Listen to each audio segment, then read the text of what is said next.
नमस्कार दोस्तों। यह प्रश्न जो है इलाहाबाद हाई कोर्ट 2024 5 जनवरी 2025 का स्टेनोग्राफर का पेपर है।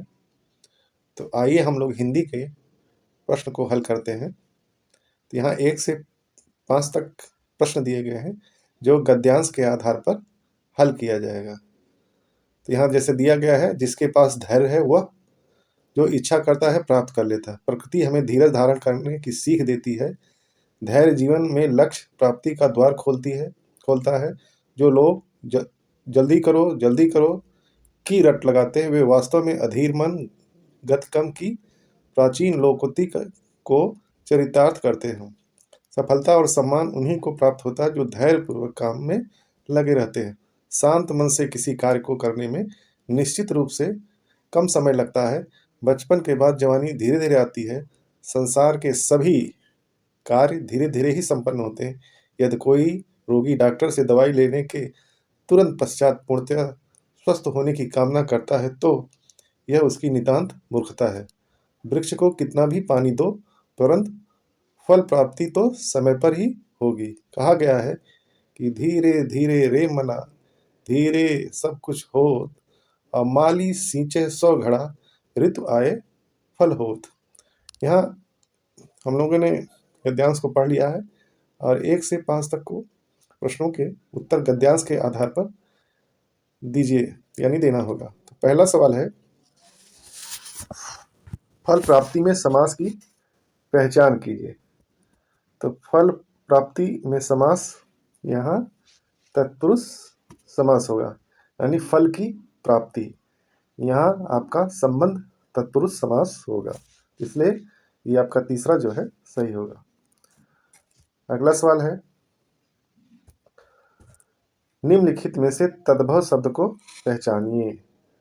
तद्भव शब्द को पहचानना है। तो यहाँ धीरज है, लक्ष्य है, प्रकृति है और ऋतु है। तो यहाँ ऑप्शन जो पहला है वो सही होगा। धीरज जो है तद्भव है और यह धैर्य से धीरज बना है। धैर्य से धीरज। फिर अगला सवाल है, जीवन में लक्ष्य प्राप्ति हेतु क्या आवश्यक है? तो वो आपका धैर्य होगा। ऑप्शन 2 धैर्य सही है। अगला सवाल है, इस गद्यांश का उपयुक्त शीर्षक पूछ रहा है। इसका धैर्य का महत्व। ऑप्शन 2 जो है धैर्य का महत्व, इसका इस गद्यांश का शीर्षक होगा।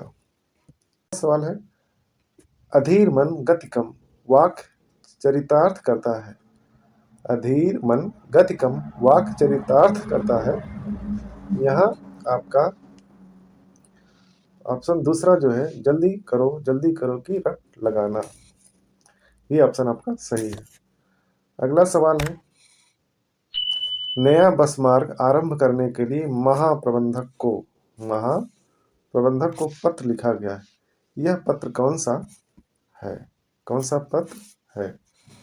तो ये प्रेम पत्र तो होगा नहीं, प्रेम पत्र होगा नहीं, वैसे ही ये कट जाएगा। व्यवसायिक पत्र भी नहीं है। अनौपचारिक मतलब ये भी नहीं होगा। ये कार्यालयिक पत्र, ऑप्शन ए होगा।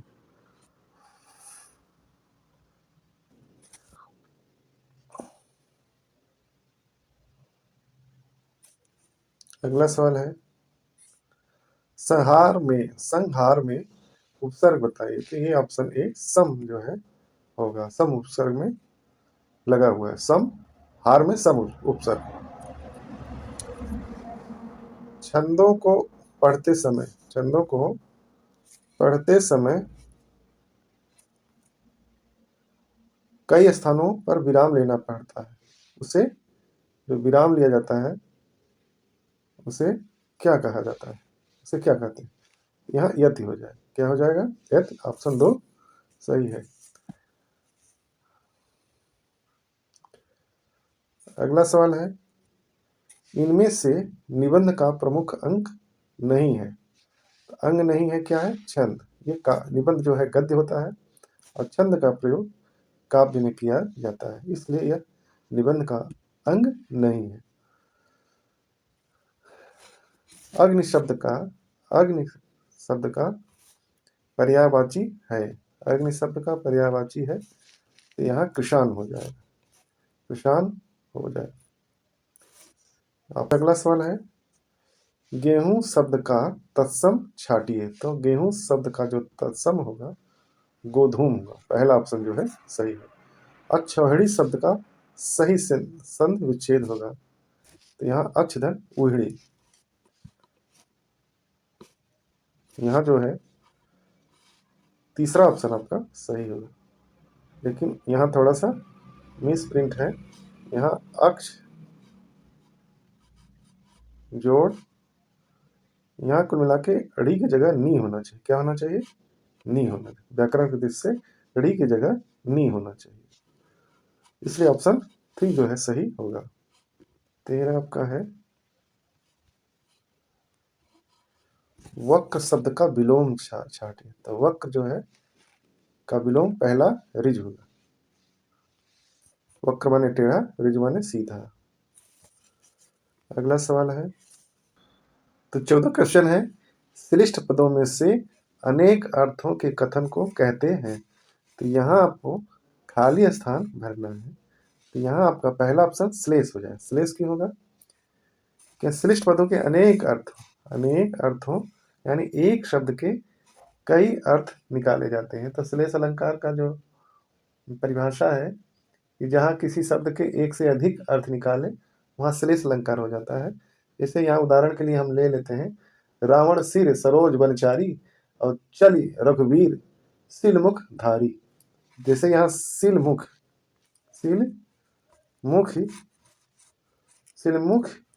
जो है ये इसके दो अर्थ, एक सिलमुख होता है भ्रमर यानी भौरा, और दूसरा सिलमुख बाण होता है।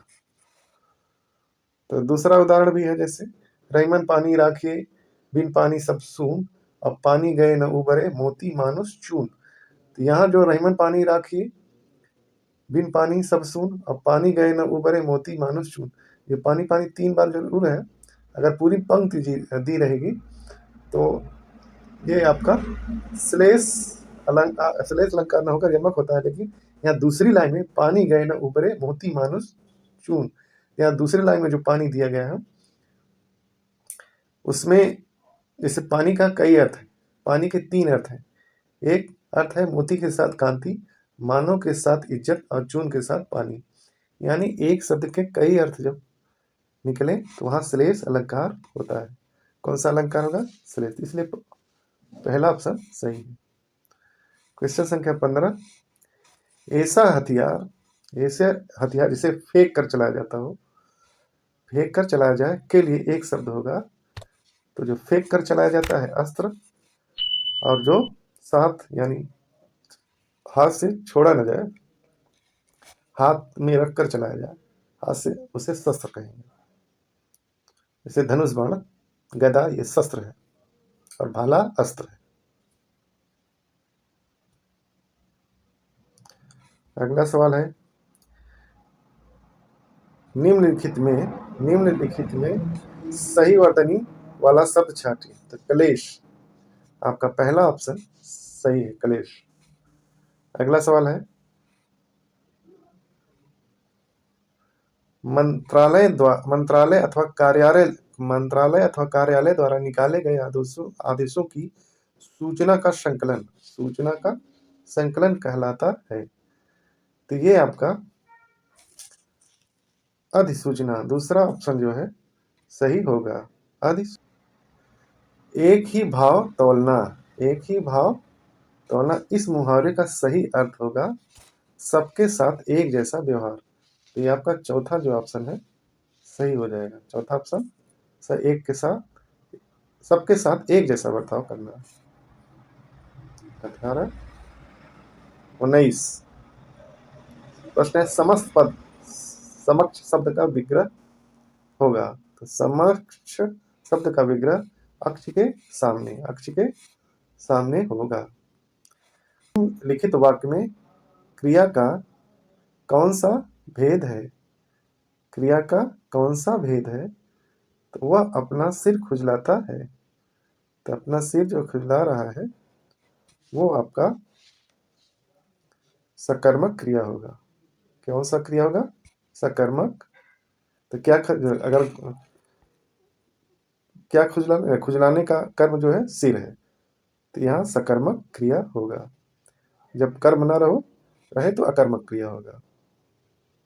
जैसे वह सोता है, यह दौड़ता है, तो ये आपका अकर्मक क्रिया है। 21 नंबर आपका है, निम्नलिखित में से कौन सा शब्द सरकारी कार्यालयी पत्रों में प्रयुक्त होने वाला शब्द नहीं है? कैसा है? नहीं है। तो ये आपका सरकारी कार्यालय में निमंत्रण नहीं होगा। बाकी आदेश, प्रतिवेदन, अधिसूचना, ये सब कार्यालय के शब्द हैं, कार्यालय के पत्रों में प्रयुक्त होता है। अगला सवाल है, निम्नलिखित में से पुल्लिंग शब्द पहचान कीजिए। तो नक्षत्र जो है, नक्षत्र आपका पुल्लिंग शब्द है। जैसे इमारतें बड़ी हैं, इमारतें बड़ी हैं, बड़ी बड़ी है। नवाबी नहीं चलेगी, क्रिया का प्रयोग ई आ रहा। संध्या हो गई, तो सभी स्त्रीलिंग है, केवल नक्षत्र आपका पुल्लिंग है। नक्षत्र कैसा है? पुल्लिंग। जैसे नक्षत्र यानी मेरा नक्षत्र अच्छा नहीं चल रहा है, तो क्रिया का प्रयोग करने पर यहाँ स्त्रीलिंग का प्रयोग नहीं हो रहा है क्रिया में, इसलिए यह पुल्लिंग होगा। क्या होगा? पुल्लिंग होगा। फिर अगला क्वेश्चन है, घर में कुत्ता भी शेर होता है। दिए गए वाक्य में से कारक आपको बताना है। तो घर में, ये ऑप्शन तीसरा जो है, ये आपका में पर जो है कारक है। अगला सवाल,